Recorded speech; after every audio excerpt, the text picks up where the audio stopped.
I mean, I used to stay up at night and have these like thoughts over and over and over and over. And I just was ruminating and I couldn't get out of this cycle. So I knew at some point that I had to figure out a way to turn overthinking on its head. So rather than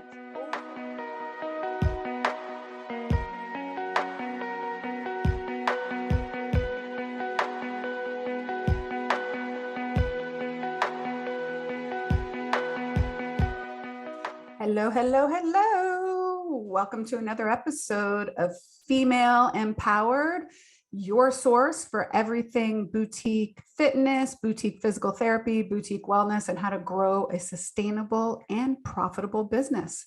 I'm your host, Krista Gurka, and I am super excited to talk to you today where we're going to talk all about overthinking. I am a chronic overthinker. I even have my favorite sweatshirt that says Overthinkers Club, now accepting applications or members, I think it is. But I really want to talk about how to turn overthinking on its head and go from doubt to domination. All right. So if you are a chronic overthinker, and I know so many of you in the audience are because you talk about this all the time, whenever I wear that sweatshirt out, I always get comments on it. Besides being super comfortable, it's just funny. And I think a lot of us are overthinkers. So, I mean, honestly, overthinking probably on the surface doesn't sound so bad. Most people would say thinking is a good thing, right? But truly overthinking can cause problems. And if you're an overthinker, you know what those problems are. When you overthink, your judgments get cloudy, your stress levels go through the roof. You spend so much time in the negative that it can really become difficult for us to act. So raise your hand if this sounds like you. Now, I will be the first to admit, and I've shared this a lot, I am an introvert. I am a chronic overthinker. I'm a recovering perfectionist, which means I've spent a fair amount of time isolating myself into a sort of mental whack-a-mole. Like basically I feel like literally like a game of whack-a-mole, like something will pop up and I'll go to like hit it down. And then I think, oh, but what about this? And hit that down. And oh, what about this? Or it's like a dam. Like every time I plug a hole somewhere other side, the water starts spewing out and I got to run over there, which creates this sort of like mental hell where hours have been spent ruminating over what if not, what could have been, why did I? And it's really became harmful for not only my personal mental health, but for my relationships, my career. And if we don't really get a hold of our overthinking or a really good grasp on it, it can eventually take over the majority of aspects of our life. And if any of you have ever been in like this ruminating cycle, it really sucks. I mean, I used to stay up at night and have these like thoughts over and over and over and over. And I just was ruminating and I couldn't get out of this cycle. So I knew at some point that I had to figure out a way to turn overthinking on its head. So rather than overthink the problem of overthinking, I, along with my therapist, decided to act and find a way that I could really put into practice and turn overthinking on its head. So the result is a framework that I use quite often to help me frame my thoughts, regain control of my stress level, and then manage basically overthinking into a strength and learn how to use it to my advantage. So this is the method that I now use that I would love to share with all of you. Basically, what I do is I first figure out what the conflict is. So what is the problem? Let's take this, for example, of business owners. Okay. What is the problem? Somebody sent me an email, a text, or a Slack message, a staff member saying, can I pick a time to meet with you? All right. So in years past, I would see that and be like, they're going to resign. This is literally the spiral that I would go into. They want to talk to me. What do they want to talk to me about? Are they going to resign? They're going to take all their clients. They're opening up another facility. They're going to take all their clients. They're going to leave. What's this going to do to me? How much business am I going to lose? Oh my God, what do I do? Why does everyone do this to me? Am I a bad boss? Why I work so hard for people? Why can't they just stay with me? I don't understand. Why do they have to do this to me? Why do they have to do this to me? Why does it have to do this to me? How this is going to affect my... Now, if me talking like that is already making you stressed out, this would literally go into in my head over and over and over and over again, 24, 48, 72 hours in a row. So now I use this little framework and it actually really does help. So one, I say, do I have all the information that I need to make a judgment on this? Now, in the case of, do you have time to meet with me? No, I don't have all the information I need. They're just asking to meet with me. So the subsequent answer could be, I could ask, absolutely.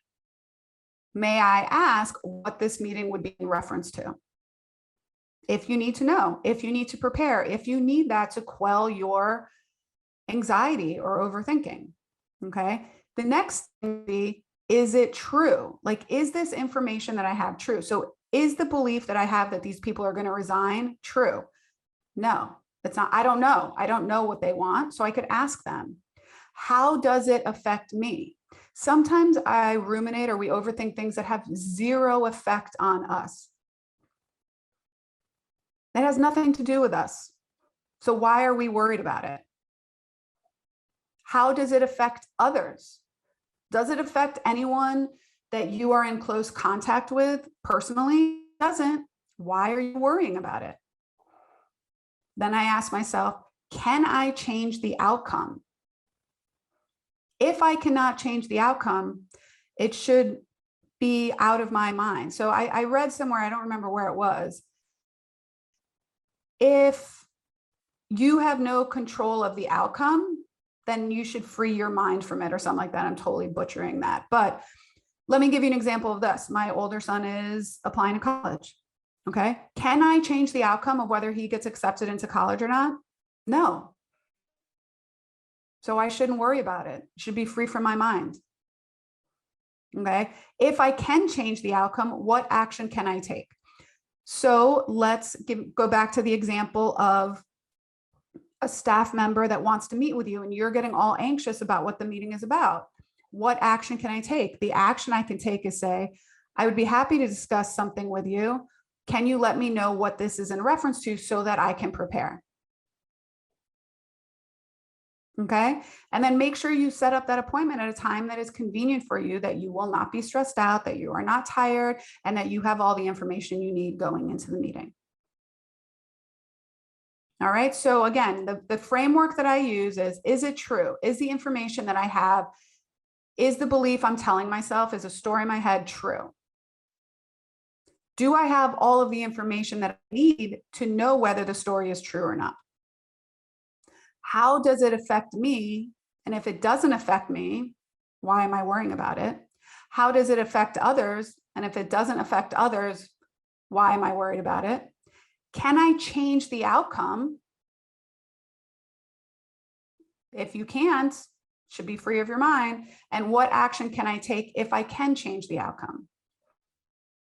All right. So if this really feels like familiar territory to you, I am going to share with you some additional simple ideas to help free yourself from overthinking and possibly even help turn it into a strength. Okay. So I'm going to share 7 simple ideas for how to turn your doubt into domination.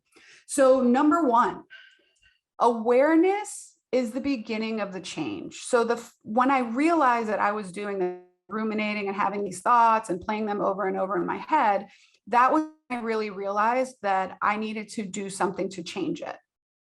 So before you can really begin to address this behavior, you need to be aware of it, right? You need to know that this is a problem. So anytime you find yourself doubting, feeling stressed, feeling anxious, step back and look at the situation that you are responding to. You are now in a moment of awareness, and now you can make the changes you need to make. You can go back to that framework and start asking yourself the questions. So being aware that you're doing it is the beginning. Okay, you're now on the precipice for which you can change. Number two, instead of thinking what can go wrong, maybe try flipping the mindset. What can come right of this? So if we go back to that example of somebody on your team asking you to have a discussion with you, maybe what is it right? What could happen right? Maybe they're going to tell you they want more hours.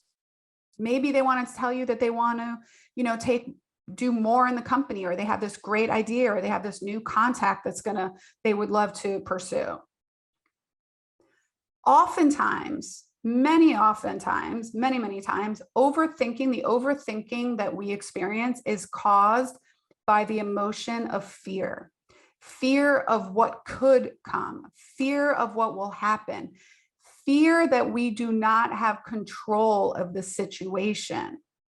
And it creates this focus on all the negative things, and it's very easy to become paralyzed. So instead of thinking of all the negative things, catastrophizing, as I like to call it, maybe visualize some of the right things that can happen.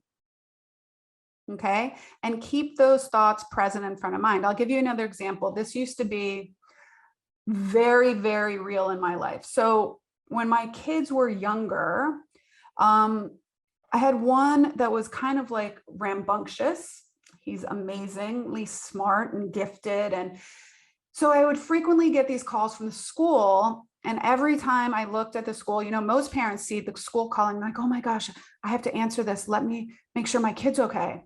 I would see the school calling and literally not want to answer the phone. I'd be like, right away, I'd be like, somebody did something. Somebody punched someone in the face. They're going to kick my son out. What is that going to mean about me? Da, da, da, da, da, da, da.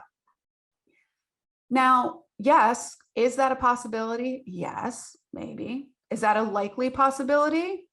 I don't know. Do I have all that information? I don't know. I don't even know who the person calling. Maybe it's the nurse telling me that they don't feel well. Maybe it's the school calling me, telling me that there was I need to add more money into their lunch account. Maybe they're calling and telling me that my son won an award, right? So by creating this story of all the negative things and my emotion of fear, I started catastrophizing what could happen instead of saying, okay. And honestly, if that is what happened, what would I do? I would deal with it when I got to the school. All right. So instead of thinking of what can go wrong, maybe focus on what could be right about this. So tip number 3, great ways to stop the ruminating. As again, you're aware of it, use things like breathing, meditation, or mantras. So oftentimes I'll get the example of like me getting the phone call from school. What I started doing was I would say, it's only a problem. It has a solution. It's only a problem. It has a solution. And I would say that over and over and over again. It's only a problem. It has a solution. Then when I started, again, getting these ruminating thoughts of I couldn't get out of this spiral, I would use some breathing techniques. So every time it popped back into my head and I started that spiral again, that thought spiral, I would do deep breathing, that box breathing or square breathing where you breathe in for 4, hold for 4, breathe out for 4, and hold for 4. So every time I started doing that, I would just stop what I was doing. I would stop the thinking and I would breathe in for 4, hold for 4, breathe out for 4, and hold for 4. And it took my mind, by counting and doing the box breathing, it took my focus off of the thoughts. And, sometimes when I first started doing this, I would have to do this like every 5 minutes. Now it's gotten a lot better. Okay. Next, number 4, try to put things into perspective. We always sometimes, or at least I do, make things bigger than they appear. And often, again, I do this catastrophizing a lot, okay, where I make them more negative.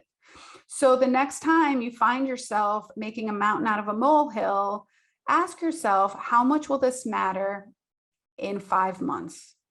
How much will this matter in 5 years? All right. How much will this matter in 5 days? Putting it into perspective is a big thing. So, the other day I posted something on social media not that long ago about I was tired, my dryer was broken, and I said, you know what am I going to do? I'm just not going to do as much laundry this week. And if my kids are going to have to learn, if I have to go to Marshalls and buy them new underwear, I will do that.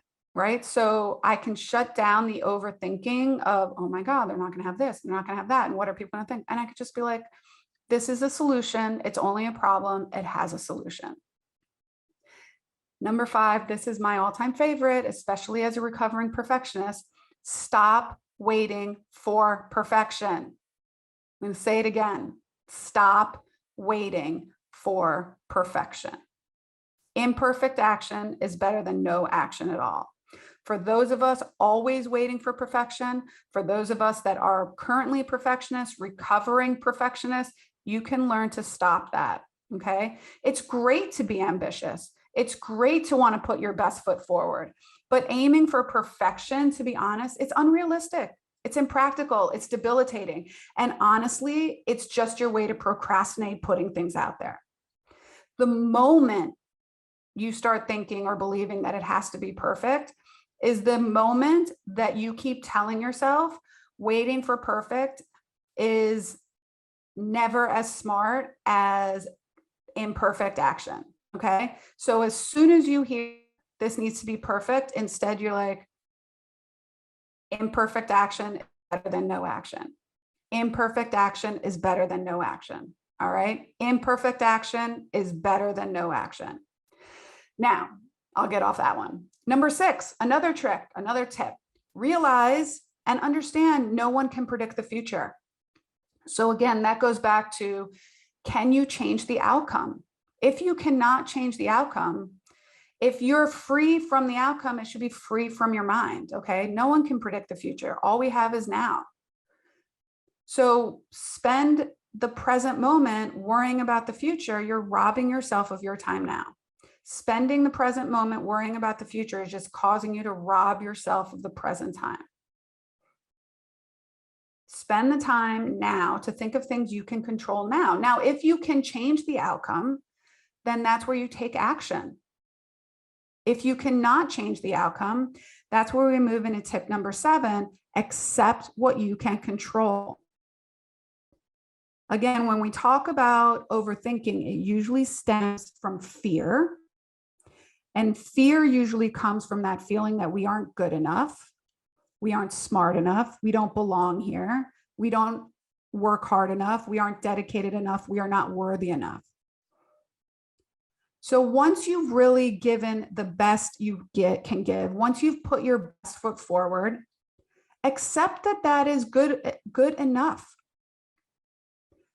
Accept that some things are simply out of our control. I cannot control whether my son gets into college or not. I cannot control whether my dryer breaks or not. I cannot control that someone in my team decides to move on to another opportunity. All I can control is putting my best foot forward, being the best mom, role model, mentor, leader that I possibly can be, and creating an environment where like people want to stay. And if somebody wants to leave, I cannot control that. You cannot control that. The only thing we can control is our reaction to it.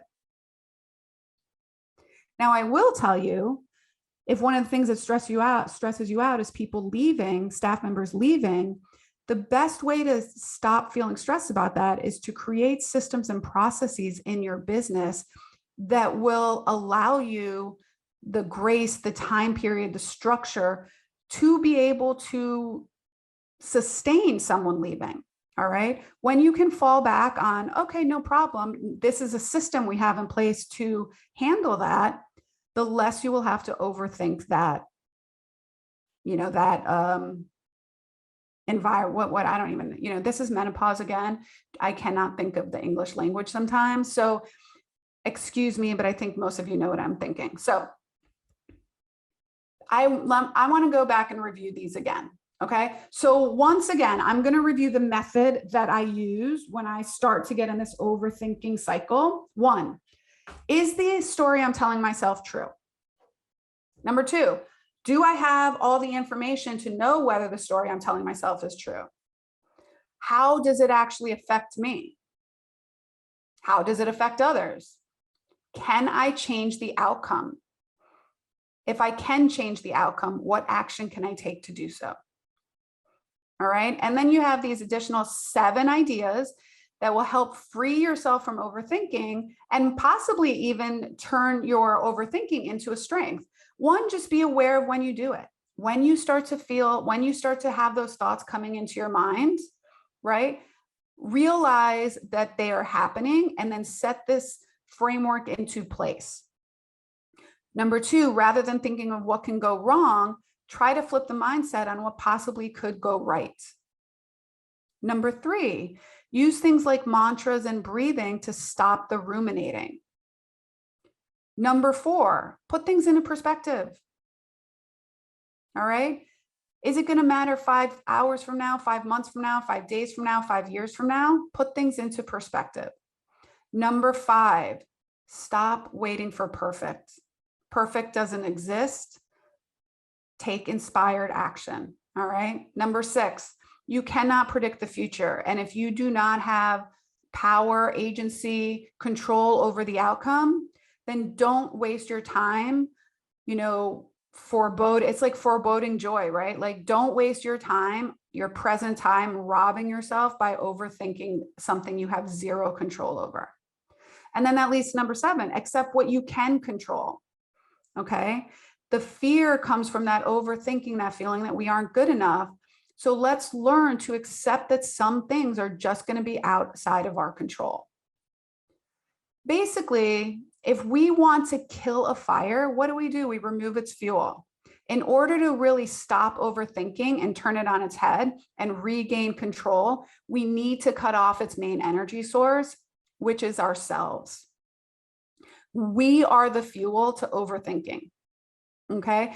It's normal for all of us to want to put ourselves at the center of every problem. It's normal. What did I do? What could I have done differently? What do I do now? What can I change? But when we start to think about what's really in our control, what can I really control in this outcome? What am I really worried about? For overthinkers, this can really spiral out of control. Our default is to keep us stuck in this fear and analysis paralysis. And then that's that feeling, that's where we feel stuck, where we feel triggered, where we feel stressed out. And I don't know about you, but ain't no one got time for that, especially me. We are too busy creating and having this most amazing impact on our communities and our clients and our family and our friends. And we have no time.